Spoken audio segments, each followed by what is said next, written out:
Well, you know, it doesn't get much better than this. Beautiful blue skies, bit of new snow, perfect day for shooting some ski tips. Hey, you know what? We shot a little bit of a video clip and we posted it on our Facebook page. And we asked the question, if you had any questions or if you had a bit of a theme that you'd like to see in some ski tips, well, we'll try to shoot some for you. So a gentleman by the name of Jean-Marc Beauvalet, hopefully I pronounced that right, asked the question of what you should feel underneath your feet in terms of pressure in a fore and aft sense. Here's the way I think of it. Let's try a few turns down here. So I think the pressure under your feet directly relates to how active your ankle is.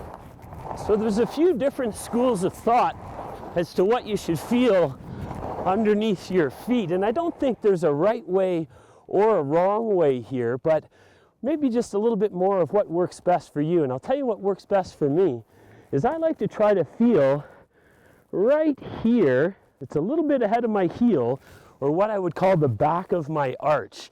That's a nice solid spot to stand. Right in here, you can see that's where my leg actually inserts into my foot. Then the activity comes more from the ankles, and I feel that spot all the way through the turn. Let's try that in a few turns down here. Here we go.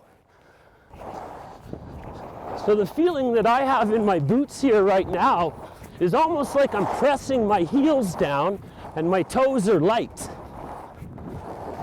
So I suppose the point I'm trying to make here is that it's a little bit more subtle, the movements in my feet and my ankle, rather than moving all along the bottom of my foot.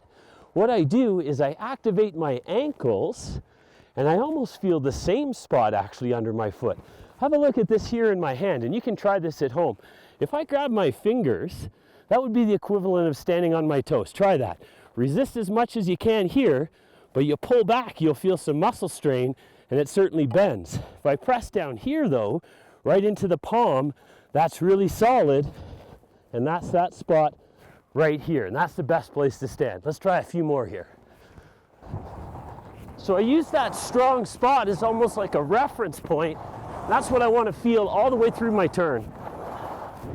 So I'm actually thinking of pressing my heels down a little bit, making my toes feel a little bit lighter. So really the pressure doesn't so much move along the bottom of my foot, it kind of stays the same, and I try to activate my ankles a little bit, because if I'm all the way up onto my toes or all the way back onto my heels, you see how that throws my upper body out of balance all the way through the turn. So merci, Monsieur Beauvalet. I hope that one works for you. And from beautiful Big White Ski Resort, I'm Josh. We'll see you next time.